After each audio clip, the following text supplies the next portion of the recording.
I will not ask how you are feeling. You know how you are feeling. You have been performing fine for so long that the word has become a kind of violence you commit against yourself every morning. So let me ask a different question, one that will either end this letter or begin it properly.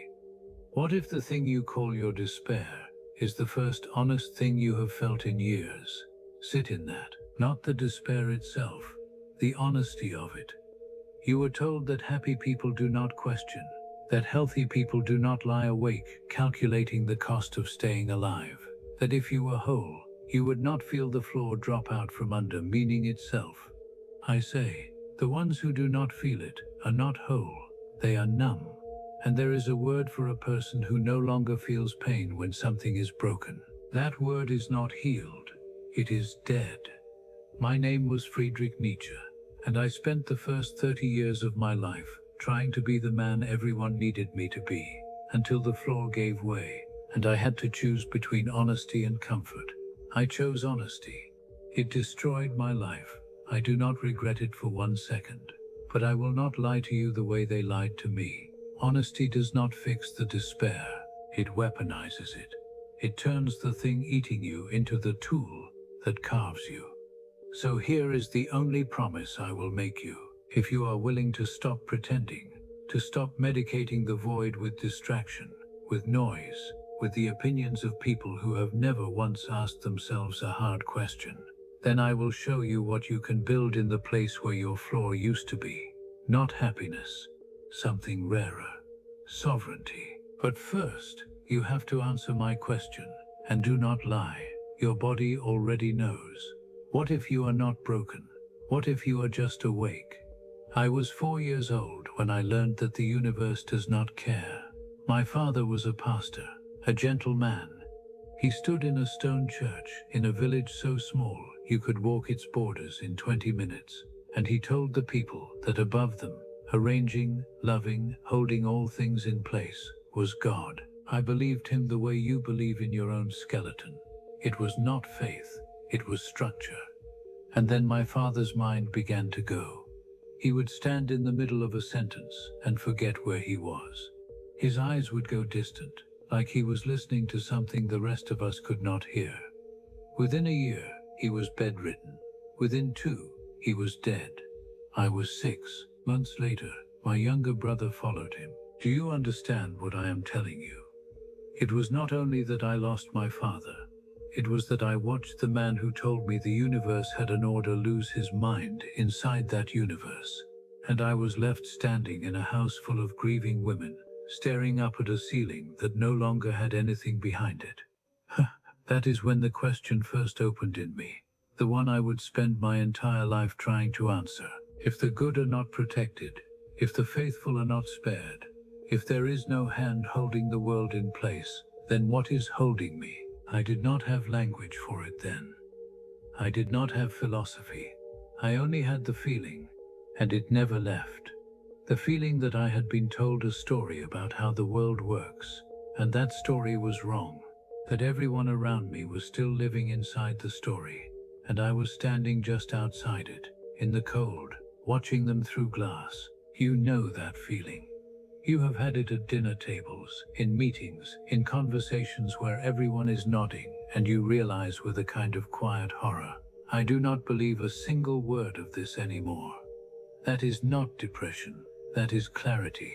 And clarity is unbearable, because once you see that the story is broken, you cannot unsee it. You can only choose, do I go back inside and pretend, or do I stay out here in the cold and build something that does not need the lie? I stayed in the cold. It cost me everything. Let me tell you about the first man I ever loved. Not the way you think. I mean the way you love a father when your father is dead. The way you love an idea when you no longer believe in God. His name was Richard Wagner. He was already famous when I met him. A composer, a genius, a man who believed that art could save the world, that music was the last temple where meaning still lived. I was 24, a professor. Brilliant, they said. Lonely, I knew. And Wagner saw me. Not as a student, not as a follower, as an equal. For years I thought I had finally found it, the thing that would replace what I lost when my father died. Not God, not structure, but purpose. Shared, collaborative, aimed at something higher than either of us. I was wrong. Wagner did not want an equal. He wanted an audience. He wanted disciples who would kneel before his vision and call it sacred. And when I began to question, when I began to see that his music was not about transcendence, but about control, about mythologizing the past instead of building the future, he cast me out. Not publicly, quietly, the way you discard a tool that no longer serves you. I spent 2 years trying to repair it, writing letters, reaching out, hoping. He never answered. And that is when I learned the second lesson. Harder than the first, the people you think will understand you are often the ones who need you to stay small. Because if you grow beyond them, if you see what they cannot see, if you refuse to kneel, you remind them of what they are not brave enough to become. So they do not argue with you. They do not fight you. They forget you. And that, I swear to you, is lonelier than never being seen at all. I once asked a woman to share not her bed, but her mind. Her name was Lou Andreas Salome. She was 21. I was 37. She was brilliant. The kind of brilliant that makes you feel like you have been sleepwalking your whole life and someone just shouted your name. I did not love her the way men are supposed to love women. I loved her the way you love a mirror that finally shows you what you actually look like. I asked her to marry me. She said no, not because she did not understand me, but because she did. And she chose to walk away anyway. She went on to study with Freud, to write, to live a life entirely her own, and I stayed alone. I tell you this not because I want your pity. I tell you this because I need you to understand. Clarity does not make you loved. It makes you solitary. The people who can see what you see are rare, and even when you find them, there is no guarantee they will stay. So you have a choice. You can spend your life searching for someone who will finally understand you, or you can build a life so true that understanding becomes irrelevant. I chose the second. It did not make me happy, but it made me free. Now let me tell you what I learned in the dark. Not from books, not from philosophy, from pain itself. There were days, weeks, when I could not leave my room, migraines so severe that light felt like knives. I would lie in the dark for 20 hours, unable to read, unable to think, unable to do the one thing I believed made me worth anything. And in those hours, when I had nothing left, no work, no friends, no future I could see, I learned what I was made of. Not the ideas, not the brilliance everyone said I had, but the will underneath it all. The thing that kept reaching for the pen, even when my hands shook. The thing that kept asking questions, even when every answer led to more darkness. You were told suffering is a bug in the system. Oh, something to be fixed, medicated, optimized away.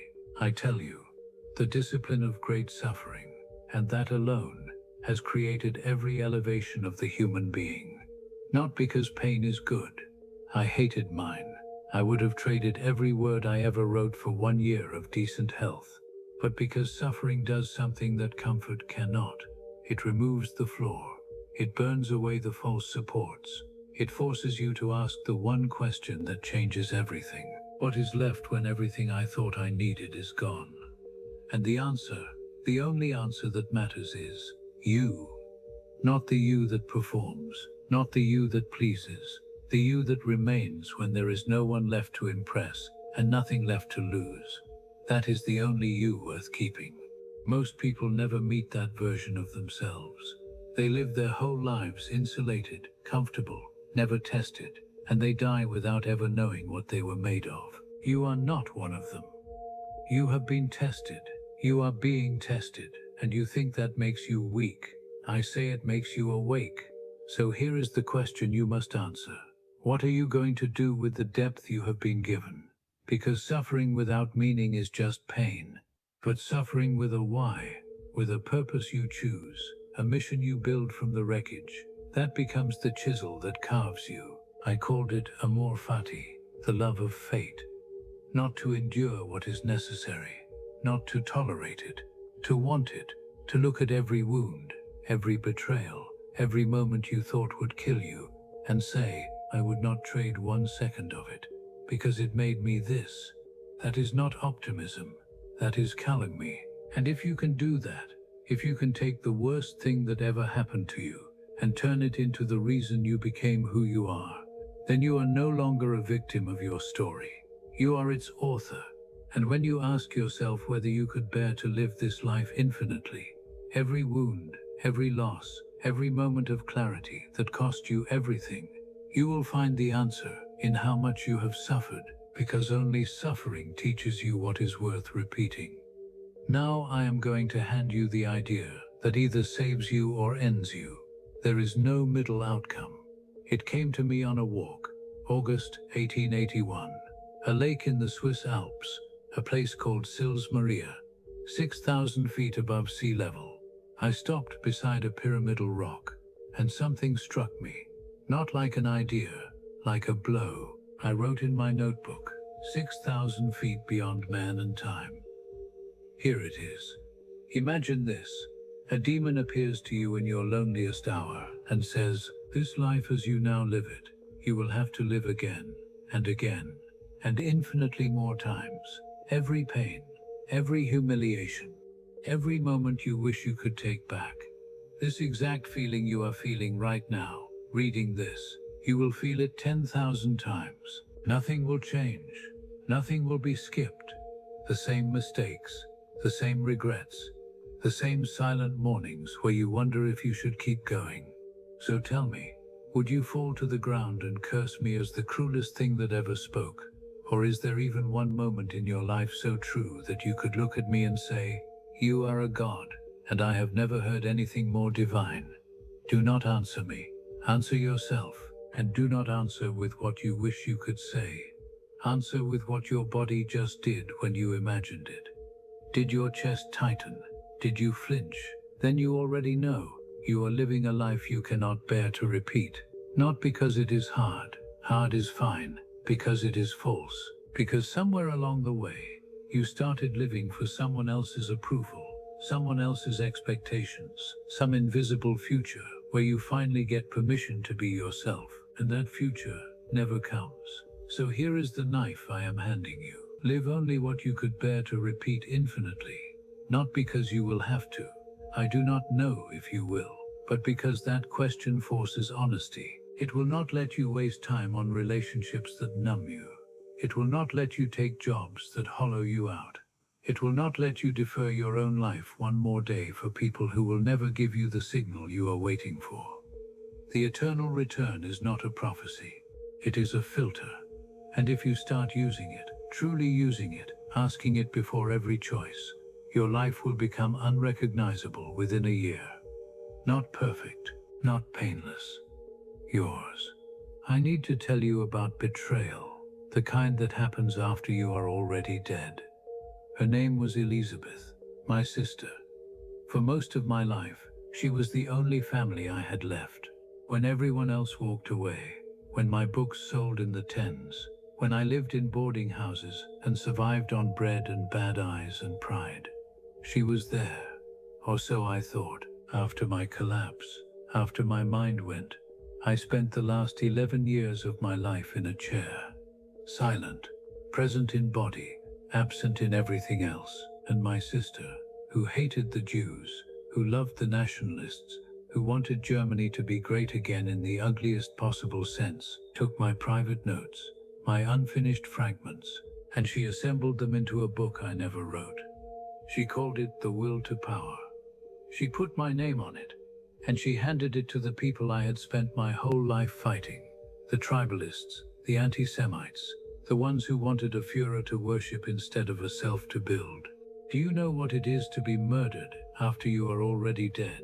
To have the one thing you spent your whole life making, your ideas, your words, the shape of your defiance, stolen and deformed and used as a weapon against everything you believed? I cannot tell you if I knew, in those last years, if somewhere behind the silence I understood what was being done. But I can tell you this, The people who will define you are not always the ones who understood you. Sometimes they are the ones you trusted, and sometimes they wait until you can no longer speak before they tell the world who you were. So here is the lesson, and I need you to carve it somewhere permanent. Your truth will be misunderstood. It will be twisted. People will use your pain to sell things you would have burned to the ground. And still, you do not stop telling it. Because the lie is, but it is not durable. My sister's forgery fooled a generation. But the real words, the ones I actually wrote, survived. Readers dug them out. Scholars separated the poison from the medicine. What is genuine in a life is patient. Your truth can be buried for decades and still refuse to die. So write it down, say it out loud, live it so undeniably that even if they twist your name, the people who actually look will find the real thing underneath. That is not hope, that is strategy. January 3rd, 1889, Turin. A street corner. There are a dozen theories about what finally broke me. Syphilis, a brain tumor. The cumulative cost of a lifetime spent thinking harder than a human mind is meant to. The name does not matter.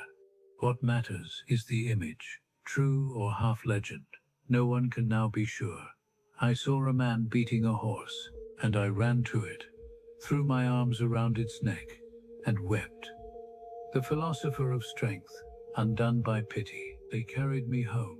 Within days I could no longer speak. I spent the next 11 years in a chair. My mother dressed me. My sister fed me. I could not write. I could not read. I could not do the one thing I believed made me worth anything. But here is what they do not tell you. Even in that silence, even in those 11 years when my mind was gone, when I could not remember my own name or recognize my own books, when they brought me to the piano, my hands remembered. I would sit and I would play. I do not know if I understood what I was playing. I do not know if I knew that I had once been a philosopher, or that my books had failed, or that they would one day matter. But I knew music, and that, not the philosophy, not the fame, not the ideas, that is what survived. Even when everything was stripped away, something in me still reached for beauty. I once wrote, without music, life would be a mistake. I meant it then as metaphor, but at the end, it became literal. So find your music, not the thing that makes you successful, the thing that makes you alive, the thing you would reach for even if no one was watching, even if you had lost everything, even if you could not remember your own name. That is the part of you that cannot be stolen, not by your sister, not by the world, not even by your own collapsing mind. Guard it. So here is my letter, written from 6,000 feet beyond man and time, to the one lying awake tonight. No one is coming to save you. Not God, not therapy, not the right relationship or the right job or the right amount of money. There is no floor beneath the abyss but the one you learn to build. And that, I swear to you, is not the bad news. It is the whole of your dignity. Because here is what I finally learned. There are no facts, only interpretations. The meaning of your life is not a truth waiting somewhere to be discovered. It is a work waiting in here to be made. So when the voice tells you that you are nothing, that you were skipped, that everyone else was given the map and you were handed static, do not argue with it. Do not obey it. Outgrow it. Become who you are. You were not put here to be a photocopy of someone already made. You are the one experiment the universe has never run before. So stop asking permission. Stop waiting for the signal. Stop living like you are rehearsing for a life that starts later. This is it. This is the life. And if you do not claim it now, if you do not say yes to it exactly as it is, with all its weight and all its dark, then you will spend the rest of your days as a guest in your own existence. I will not tell you it gets easier. It does not. You will wake tomorrow with the same weight, and the day after, and the day after that. But the question is not whether the weight disappears. The question is, will you let it crush you, or will you let it forge you? And one must still have chaos in oneself to be able to give birth to a dancing star. Your chaos is not your curse. It is your clay. So tomorrow, when you wake with that weight on your chest, do not ask, how do I make this stop? Ask, what can I make with this? And then live as if you will have to live that answer 1,000 times more. Not because you are condemned to, because you finally chose to. Yours, across the abyss, Friedrichs.